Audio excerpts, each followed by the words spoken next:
I have been building this podcast, Grow the Show, for 5 years. And today, I'm walking away. Hundreds of episodes later, thousands of podcasters helped. And yet, recently I looked up and I realized something that I didn't expect. It's time for a change.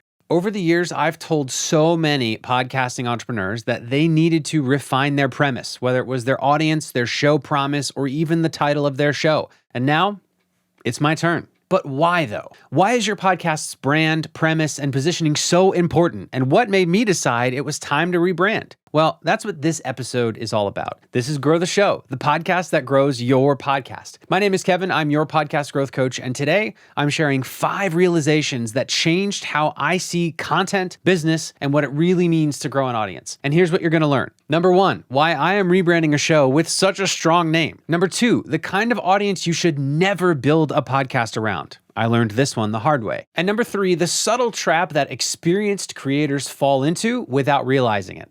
And I fell into it too. Plus, of course, I'm going to reveal the new name of this show, who it's going to be for, and what is coming next. So if you've ever wondered whether your show is still aligned with your goals, or if it might be time for a reinvention of your own, this episode is going to be for you. So let's dive into the first of 5 realizations that I've had that led to this decision. The first realization came to me as I was reviewing an audience survey that I did last fall. So I try to do an audience survey about once a year, and I've done, I think, 3 now for the Grow the Show audience. And what I've noticed is that every time I do an audience survey, I'm surprised by the fact that the majority of people who fill it out had discovered me within the last 6 months. You see, I'm like every other creator and audience builder. I have this idea that my audience has been with me the whole time.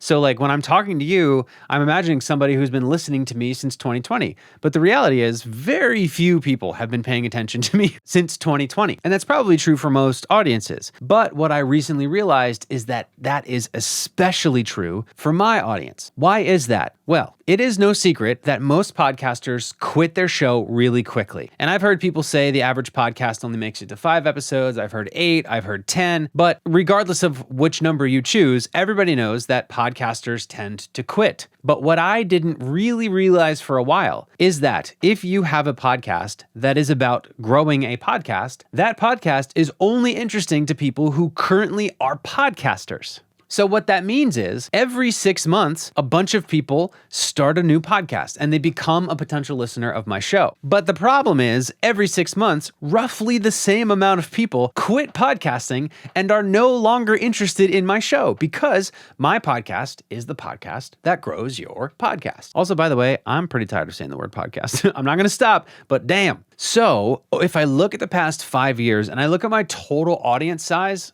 I'm going to be honest. It's smaller than I want it to be. And also I have some like real imposter syndrome because a lot of the people that I've helped have much bigger audiences than mine. And what's been weird to me is I'm like, man, this is kind of frustrating because like these people are doing the stuff that I taught them to do and their audiences are growing way bigger than mine. What the heck?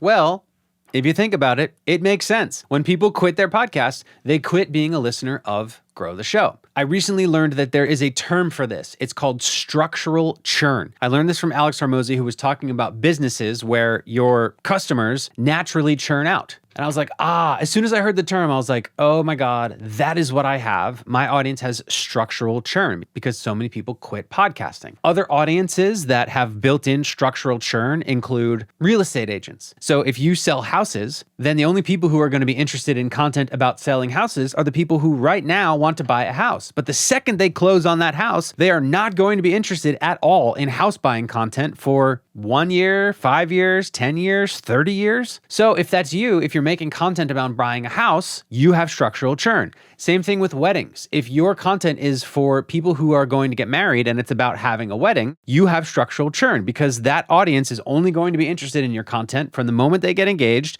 till the moment they get married. Hopefully, if their vows are true, for the rest of their lives. But realistically, probably 5+ years, right? So realization number 1 is that I am an audience growth guy who is trying to build an audience on top of an avatar that has structural churn. And so because of that, my audience churns. I've had 7,500 Instagram followers for 3 years, and it's stayed the same. And in large part, that has to do with the fact that I'm talking about podcast growth and people quit podcasting. This is particularly impactful if you are a podcaster. If you're on TikTok or on social media, you can post content for an audience that's going to structurally churn, because as that audience churns, the algorithm is going to change the content that it shows to those people. We don't have to worry about that on social media, because as soon as somebody gets married, Instagram's going to figure out pretty quickly that they're not interested in marriage content anymore. So if you're posting marriage content, Instagram's constantly going to be adjusting so that it shows you to the right people. Podcasting isn't like that. We are our own algorithm. We have to go out, make people discover us, and get them to pay attention to our show. And because it's so much work to get a podcast listener, if you really want to build a show that lasts, then you want to make it so that the show is built off of a premise where people are going to be interested in the show every single week for years to come. That is the change I am going to be making with my show, where the people who are interested in the content that I'm publishing are going to be interested in it for years to come. So that's realization number one. Realization number two came to me while I was attending a mastermind a couple of years ago. At that mastermind, there was a presentation being made by a fella named Rich Schefren. Rich is an OG in the marketing space. He's been doing marketing for freaking decades, longer than I've been a functional adult. And what he taught in that session is that marketing tactics have a 5-year life cycle. So essentially, at any given moment, there's marketing tactics that are really new. And because they're so new, they work really, really, really well. And they work well because, number one, people haven't really been marketed to in that way before. So they're not like tuning it out yet. Like, think about how you tune out Instagram ads. You don't even see them. You just go right past it, unless it's really good like mine. But new marketing, it gets your attention because you're like, oh, that's interesting. I haven't seen this before. So not only is it new to the people who are seeing the marketing, but it also works really, really well because there's way less competition. So think about, like, if you were a podcast listener in like 2017, Squarespace, Casper mattresses, Athletic Greens, these companies exploded thanks to podcast advertising because other companies were not podcast advertising, and it was really cheap. So if you were a podcast listener, you learned about these companies then, and you probably bought something. That's an example of, in the early days, how there's big gains to be had early on in a marketing tactic. What does that have to do with me, you, and my podcast? Well, Rich Schefren went on to explain that for the first 2 years of a marketing tactic, it works really well. And there's a huge advantage just in using that tactic. So you could be a crappy marketer, but just because you're one of the people using that new tactic, you get great results. Then the word starts to spread. And with time, more and more people start to use that marketing tactic. So there's more competition. And also people who are being marketed to start to see more and more marketing via that tactic and start to tune it out. It stops working so much. Fast forward to 5 years after a new marketing tactic hits the scene. At that point, there's virtually no inherent advantage using that specific tactic, meaning like just using that tactic alone isn't going to do anything. You have to be a really, really good marketer to use that tactic and have it be successful. So marketing tactics come and go. The same thing is true for any content format: YouTube, podcast, social media platforms, different types of posts on social media platforms. It's all true. Now, I personally think that podcasting has reset the clock a little bit because the word podcast is changing. So the definition of what a podcast is in people's minds is different now. So that kind of reset that 5-year clock. But the 5-year clock is still ticking. And so I'm someone who started being the podcast guy in 2020, and podcasting was different then. Like it was kind of sexier. People were trying it out more. It was much easier to grow podcasts in 2020. And things are different now. And so as I look ahead at my future and the company that I'm building, I'm like, do I want to build a company around podcast growth? Am I confident that podcasting will still be a thing in 5 years, 10 years, even 30 years? Here's my question. What's the grow the blog guy doing right now? Blogs were super popular and were a great way to grow a business in like the mid 2000s. And so if somebody like created a brand around being the blog person, what are they doing now? I don't want to be that guy. So what I've learned is that tactics come and go. I am not interested in building a company around a singular tactic. I want to build a company around an outcome. Side note, one just final thing on like the 5-year life cycle of tactics. I speak to a lot of podcasters who were successful in like between 2015 and 2019. And it happens all the time. It breaks my heart. I get on a call with a podcaster and they're like, we really, really had a great show in 2015. We had all these downloads in 2018 and 2019. And now it's just not the same. We're struggling. We really want to get back to where we were. And I, at this point, don't even help those folks because they're essentially searching for a way to make podcasting as easy as it used to be for them, like in 2019, because it was just way easier to grow grow a show because there was less competition and more people were discovering podcasts. So it was just way easier to grow a podcast back then. And there's way more competition now. Your podcast has to be better. You have to put more effort into your podcast now to make it as successful, to have the same amount of success as you did in 2019. So, these folks come to me and they're not really interested in putting more effort into the show. They would rather find the strategy that can make it so that they can have the same success with the same amount of effort that they had in 2018. And it's kind of doomed. I tell them and I show them, here's how to grow your podcast today. And they're like, because they're like, let me try to find something that's as easy as it used to be. But they're just kind of doomed. So anyway, I digress. Here's my point. Grow the show, and grow the show, the company, are built around one specific tactic. But tactics lose power, they get saturated, or they just fall out of style. And what I've seen is that businesses that are built around tactics, they have a moment, but they are vulnerable. So what I'm finding is that it is much better to build a podcast not around a tactic, but around the transformation that a tactic can cause. So it's not about how you're going to get somewhere, but it's about where you're going to get using that tactic. If you brand your podcast around that, around the outcome, around the destination, then as the tactics change, so can your podcast without having to rebrand. That is what I am going to do. Realization number 3 that I had recently: AI has flattened the playing field, specifically when it comes to knowledge. So, like you, I have started to see AI-generated posts and copy and social media stuff everywhere. And I've noticed that the tips, the tricks, the 10-step methods are all the same, and they are getting virtually no engagement. People are just not engaging with how-to content like they were 5 years ago. When I launched this show and when I launched my personal brand around podcast growth in 2020, if I posted a well-thought-out how-to podcast episode or YouTube video or even like an Instagram carousel or a video or something like that, and it like had discrete steps and it taught somebody something, it did very, very well. Nowadays, that is not the case. I think that that is because of AI, because AI has commoditized information. It has commoditized knowledge. Just 5 years ago in 2020, if you wanted to know how to do something, you had a couple of options. You could search Google and have to sift through like 25 ridiculous SEO optimized articles that were written by some software company trying to get you to get a free trial for their thing. You had to go through a bunch of information and you never really got the answer.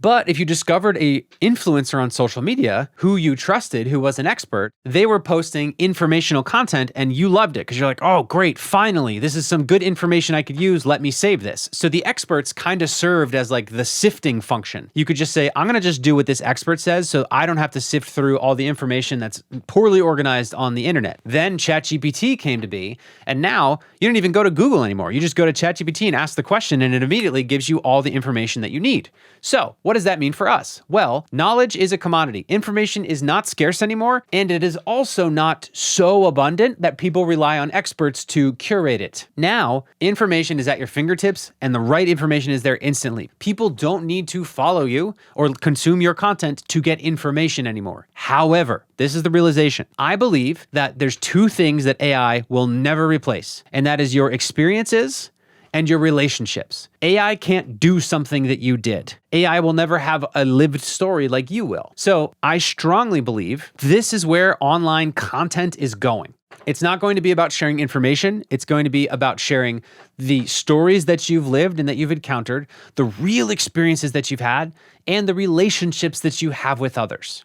Realization number 4 that's going into this rebrand is the difference between attention and audience. So there's a creator who I've already mentioned on this podcast who says attention is the new oil. If you're in the entrepreneur spheres, you've heard that said before. However, I believe that there is a huge difference between attention and audience. Case in point, recently I was speaking with a team who produces a podcast for a high net worth individual. That person has tons of access and can get virtually anybody he wants as a guest on his show. And that's what he has done. He has had unbelievable big names guests on his show. However, his show has virtually no subscribers. And it's crazy because if you look at the YouTube channel, they have videos that have gotten in the tens of thousands of views, but they only have 3,000 subs. And their podcast gets like 200 downloads per episode, which is really surprising because they have huge names. Like the access that this person has is unbelievable. So that person has access to incredible guests. He's got a baller studio. He looks great. And he's got an expensive and talented team who clearly knows how to get attention. They can get views. But the problem is that show does not have audience. If you ever talk to somebody who has gone viral on social media, they will tell you that they have gotten tons of attention, but it did not build an audience. Attention is when someone looks at you for a moment. Audience is when someone follows you. They know who you are and they look forward to the next thing that you publish. Think about two guitar players. One guitar player is busking in Times Square. He's just on one of the busiest streets in New York City, and he has literally tens of thousands of people who pass him every day.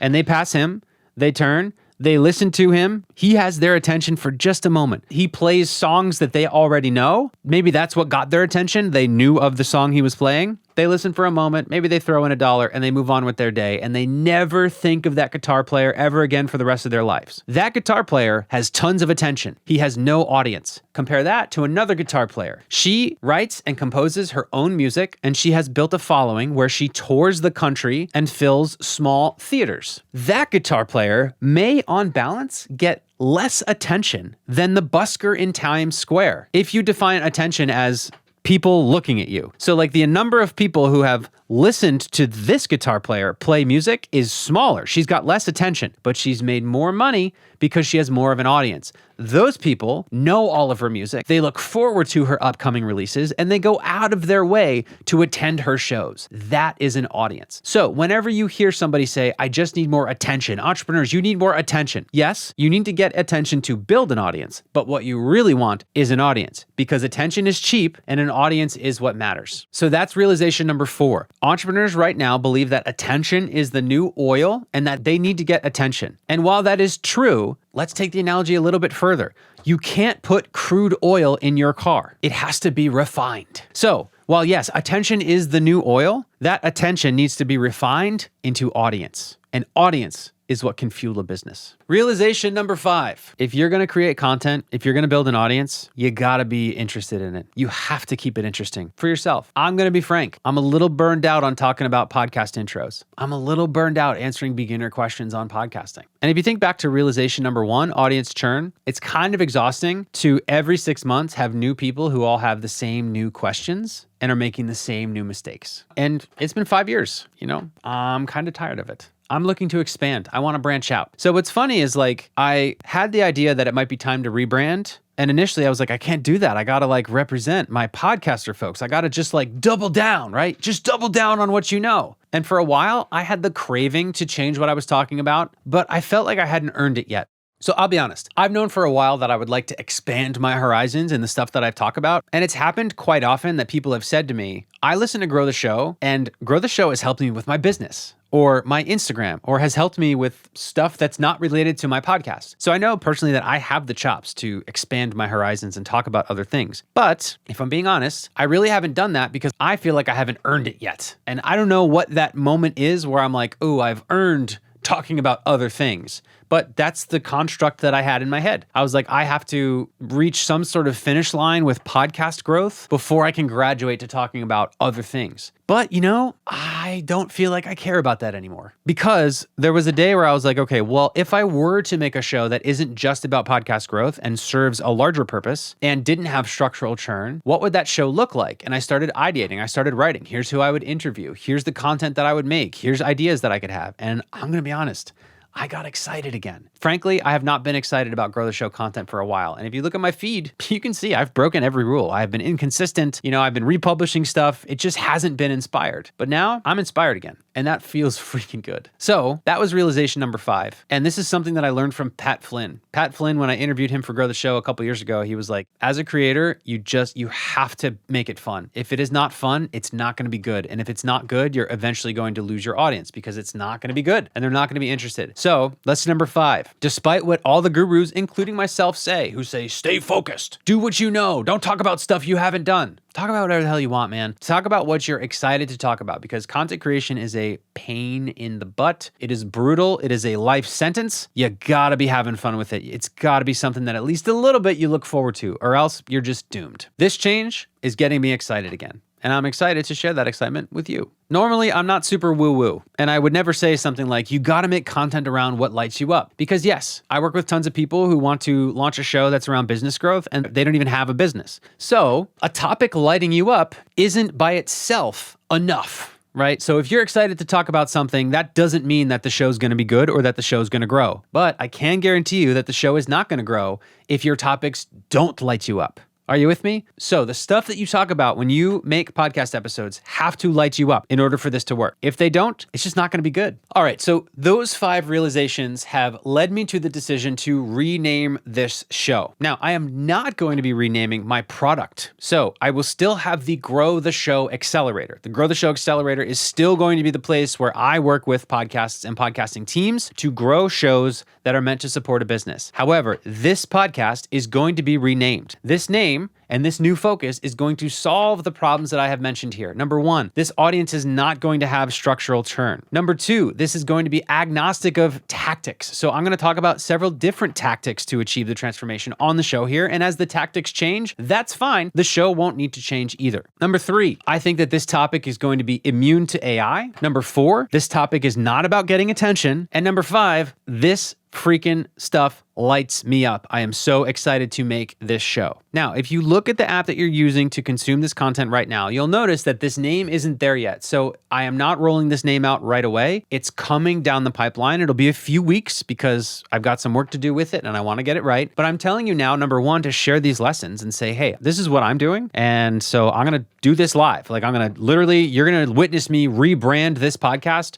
change the audience avatar, and you're going to watch it grow. You're going to watch how much faster it grows too because of these changes. But I'm sharing this with you now, number 1, just to get this information to you so you can consider it for yourself. But number 2, because I need your help. I need your feedback on 2 things, the new name and the new tile artwork. All right, so what is the new name? Drum roll, please. Within the next few weeks, this podcast, Grow the Show, is going to become Chief Audience Officer. Chief Audience Officer is going to be the podcast that is here to help you build an audience of buyers. It is for business owners who are looking to build an audience. Audience is the key word that I will be building this show around because audience is humans. Audience is people. You're going to hear me try not to use the word content because I cringe at that word because content means filler. You're going to hear me use the word audience because audience is people. When you have an audience, people know who you are. When you have an audience, people are paying attention to you. People are giving you their attention. And when you have an audience,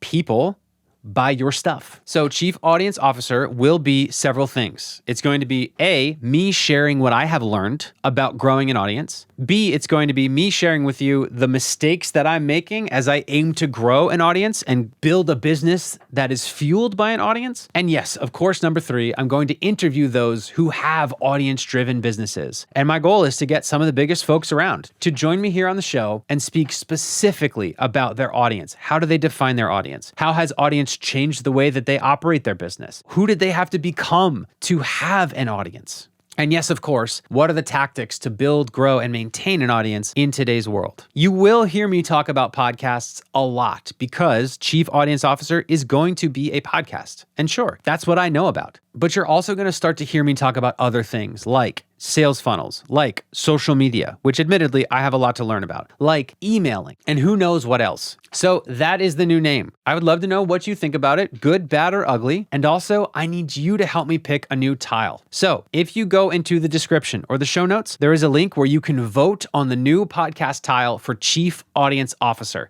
And you'll notice that I'm breaking a rule that I told you that you should never break because I'm learning and I'm testing something new. So I have 2 requests. Request number 1, via the link in the show notes, click the link that asks you for feedback on the new name. It's a very simple form. I'd love to know what you think. Number 2, click the link that asks you to vote for the podcast tile art for Chief Audience Officer. Would love to know what you think, what your favorite one is. And if you are a business owner who is looking to build an audience of buyers, and you want to have your own audience-driven business with lower marketing costs, easier sales, and bigger impact, then you should subscribe because very soon, Grow the Show will be Chief Audience Officer. My name is Kevin. I'll see you in the next one.